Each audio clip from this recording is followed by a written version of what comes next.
Good morning, grade 3. This is your teacher, Jo, and you are now in your math class. Are you ready to learn something new?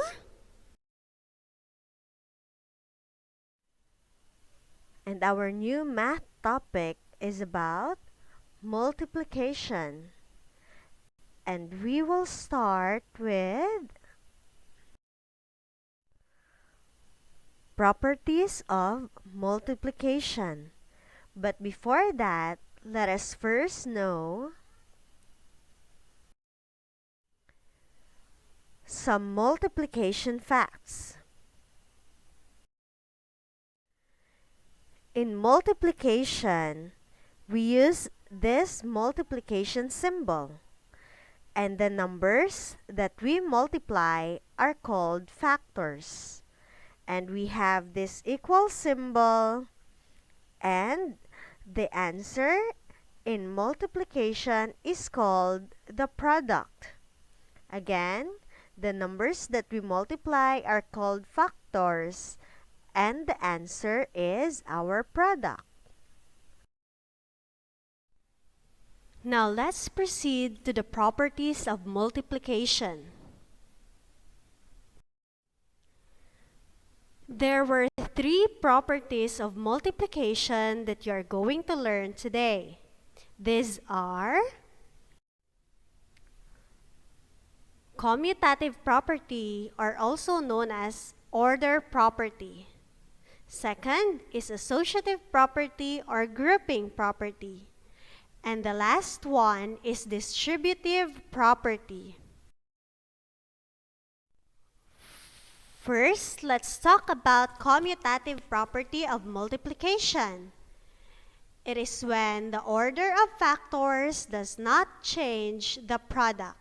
Meaning to say, even if we switch the factors, they do not change the product. Examples are 4 times 7 is equal to 7 times 4. Even if we switch these two factors, the product or the answer is still the same, which is 28. Next is 9 times 5 is equal to 5 times 9. As you can see, the factors are also interchanged, switched, or changed in order. But the answer, 45, is still the same. Next is associative property of multiplication. It is when the grouping of factors does not change the product. So in this property, we have group of factors, but in whichever way we group them, it does not change the product. For example, we have 3 times the group of 6 times 4 is still equal to the group of 3 times 6 times 4. So we have 3 times 24 equals 18 times 4. So we just copy the 3, and 24 here is the answer from the group of 6 times 4. And 18 here is also the answer from the group of 3 times 6.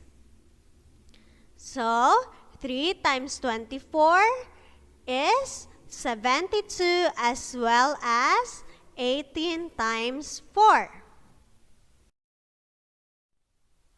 Another example is 5 times 2, which is enclosed in a parenthesis, which means they are grouped together, times 5 is still equal to 5 times 2 times 8, which is grouped together with a parenthesis. Let's see if they have the same answer.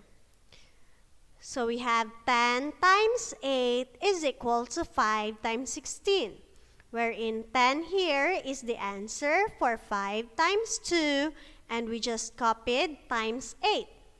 And again, we copied 5 times 16, which is the answer for 2 times 8. So 10 times 8 and 5 times 16 has the same answer, which is 80. So whichever we group the factors, the answer is still the same. Next is distributive property of multiplication, which says multiplying the sum of two addends is the same as multiplying each addend by the number, then adding their product. We have here the example: 4 times the sum of 7 plus 3 is equal to the product of 4 times 7 plus the product of 4 times 3. So we have 4 times 10 is equal to 28 plus 12. We copied 4, and 10 here is the sum of 7 plus 3. 28 here is the product of 4 times 7, as well as 12 is also the product of 4 times 3. So on the left side, we multiplied 4 by the sum of 7 plus 3. While on the right side, we multiplied 4 with each number, 7 and 3, and then we added their products. And the answer is 40. It is just the same answer. Another example: 5 times the sum of 6 plus 7 is just equal to the product of 5 times 6 added to the product of 5 times 7. Let us see the answers.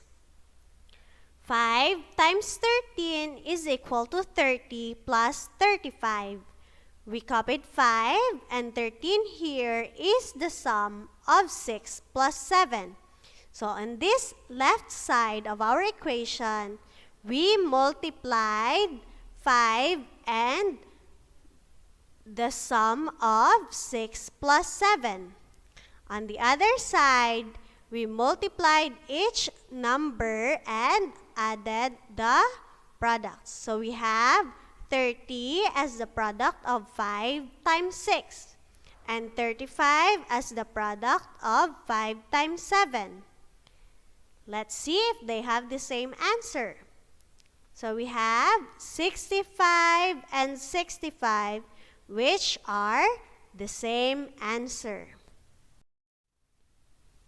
Now, for our exercise, we are going to identify the property of the following multiplication sentences. What property is shown in the first mathematical sentence? The answer is distributive property. How about this? It is commutative property. Another example. What property is shown? It is associative property. How about this one? We have distributive property. How about this? It is commutative property. And last, and the answer is associative property. Now for your book activity, you're going to answer "Let's work together" letter B on pages 102 to 103 of your math book. And for your activity, you are going to write your answers on your math notebook and you're going to follow this format.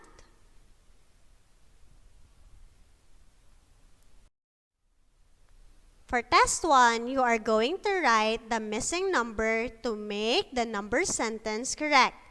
Write your answers only.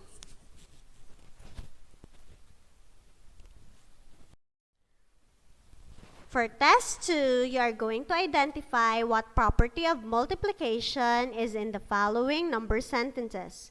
You are going to write commutative, associative, or distributive.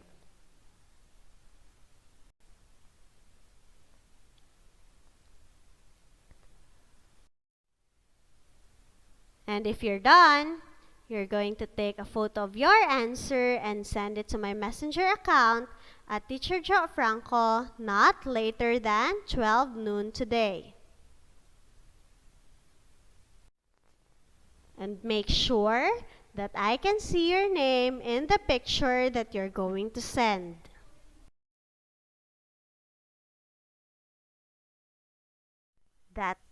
That would be all for today's lesson. Thank you and have a nice day.